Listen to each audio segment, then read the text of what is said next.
1-1 det där. Det hade urslut som du nökte vi.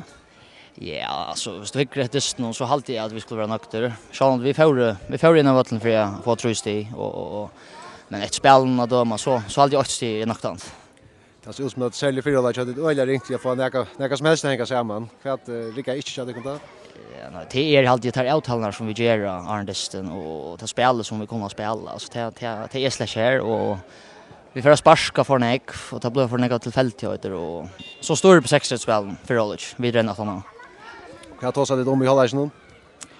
Nej, det var nek här kom nek fram. Vi skulle hålla sig ut och visa en annan figur så att man inte bäj vi arbetsmässiga och spelmässiga. Det hade ju vi vurst alltså vi för längtningen av vattnet pressar där och det lyckas och helt vurs komma till mål med räntan.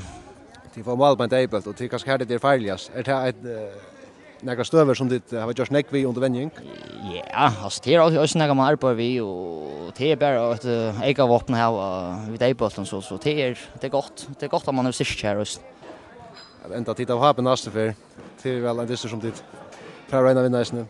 Ja, alltså det gick ju gott hemma till chocken här och vi har vunnit alla dessnar och det ska fortsätta vi och ha på tapp det som skiljer igen och så. Så vi skulle ha så grinna att börja så så skulle vi få tröst i till 100%.